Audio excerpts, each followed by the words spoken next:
Welcome to Bedtime Stories Creepy, where dreams take a dark turn and nightmares come to life. Make sure to relax and enjoy the chilling tales that await you.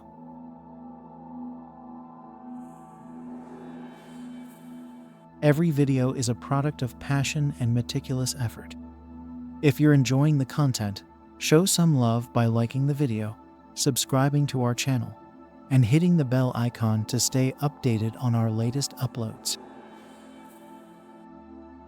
Caution: the following content contains unsettling themes and may not be suitable for all viewers. Viewer discretion is advised. The bridge in my friend's town is definitely haunted.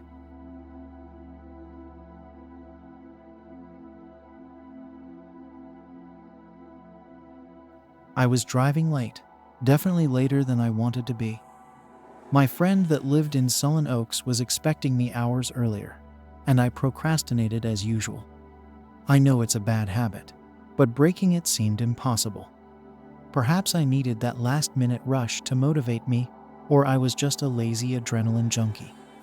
In any case, I was finally within the town limits and had a newfound sense of positivity that was soon to be crushed.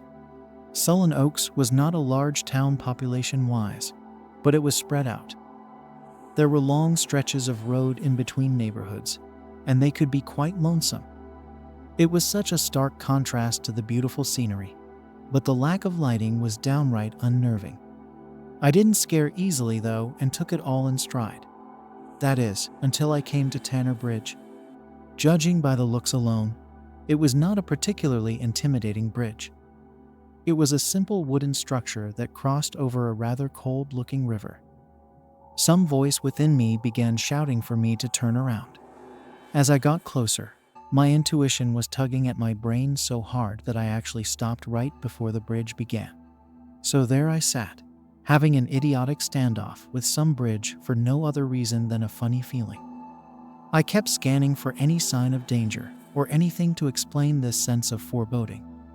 Nothing indicated why I shouldn't cross, and so I scolded myself for being childish and stepped on the gas. Around a quarter of the way in, my car began to sputter.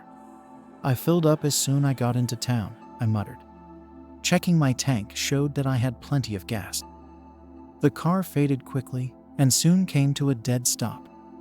In denial, I tried turning the key 5 times, but the engine showed no sign of life. Engine failure? I queried aloud. Luckily for me, my dad was a mechanic, and I could figure out the problem from taking a quick look. It was always a joy when my guy friends were clueless about a car issue.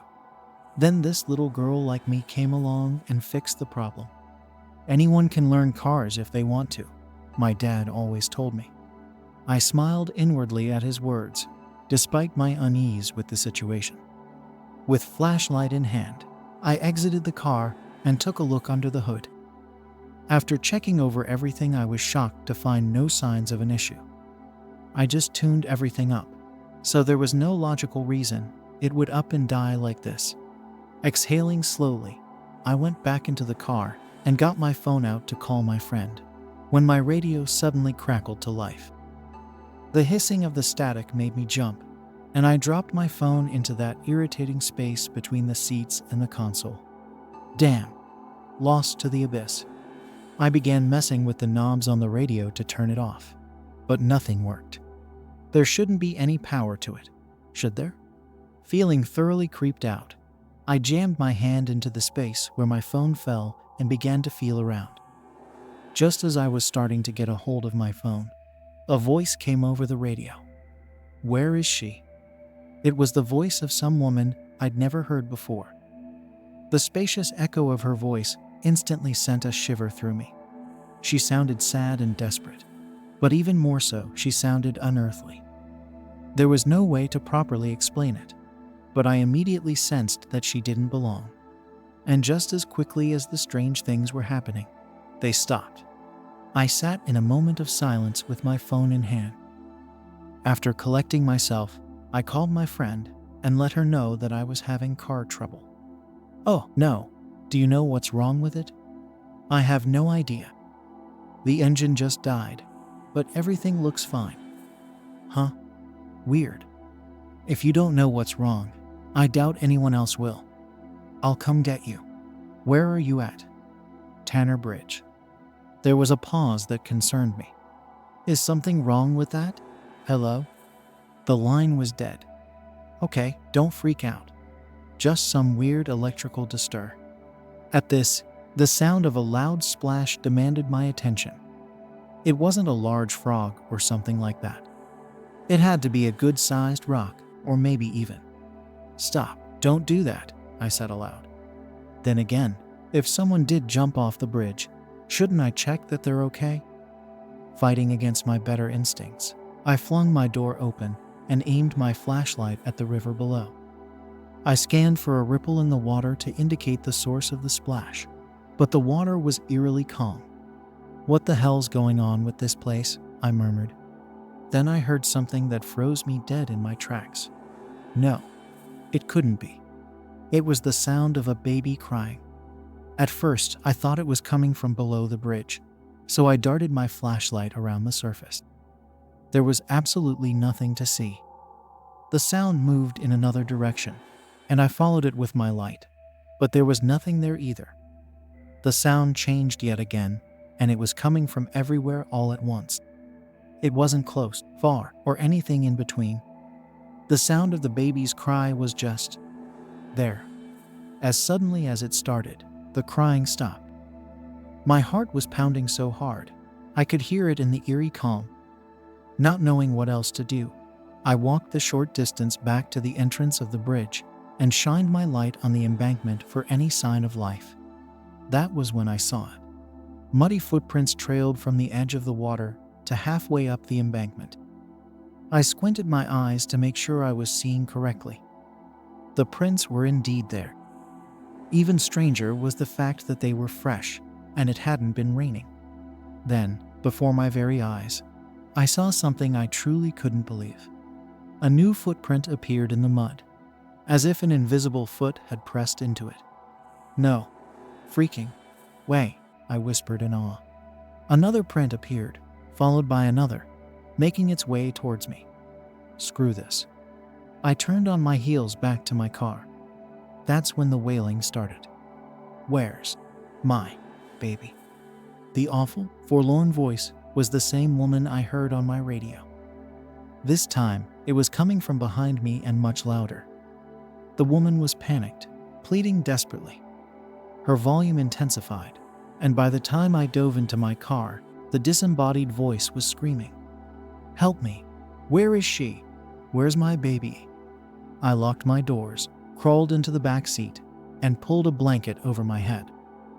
The woman's voice approached the car, and I was trembling with fear. "Don't come in, don't come in, don't come in." Just as the woman's shrieking rose to a fever pitch, it faded away. Daring to peek out from my blanket, I saw that there was nothing at my window. I sat up and tried to catch my breath. Once I was breathing normally again, I got into the front seat and tried calling my friend again. My friend was apparently ahead of the game. Blinding lights forced me to hold my hand up in defense. I opened the door with one hand and stepped out. "It's me, come on," my friend shouted from her car. As soon as I heard her voice, I bolted across the bridge.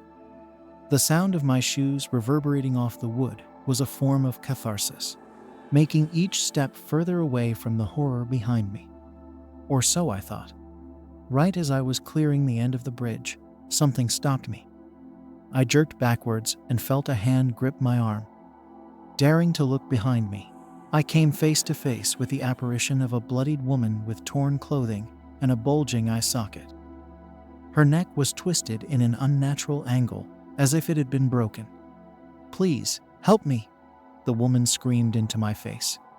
I was paralyzed with fear, only able to marvel at her piercing, dead eyes. Another hand pulled me in the other direction, and I came to as my friend freed me from the woman's grasp. We both ran to her car as fast as we could manage. On the drive home, I recounted my harrowing tale to her. My friend explained that she booked it to the bridge as soon as I told her where I was. Apparently, There was an awful history attached to Tanner Bridge. 50 some odd years ago, a woman was admiring nature on the side of the bridge with her child. It was more of a scenic spot at the time, and there weren't as many cars driving in that area. A driver came across the bridge too fast and bumped into her, causing her to drop her child into a shallow area of the river below. In a panic to save her child, she leapt off the bridge and slammed into the ground near her child. She couldn't move due to her broken neck and could only call out in distress until she succumbed to her injuries and died. The driver that hit her was the only witness to the event and took off in fear. He didn't confess until years later. Apparently, he turned himself in out of sheer guilt. Many times, he found himself hanging around the bridge in some strange way of coping with what he'd done. He would hear the voice of the dying woman calling out for help, and the guilt became too much for him to bear. The story of the man's confession hit the local paper, and teenagers would soon hang out near the bridge at night to see if they could experience the ghostly activity. It didn't take long before all the local kids stopped coming, because their experiences were simply too horrific for them to come back. As in my case, cars were known to die right on the bridge where the woman jumped to her death. My friend told me that Tanner Bridge was so notorious for paranormal activity that another bridge was built to avoid it. Only the locals knew about the story, so she didn't think to tell me. So if you ever decide to visit Sullen Oaks, make sure you know the way around Tanner Bridge. That is, unless you want an experience that will scar you for life.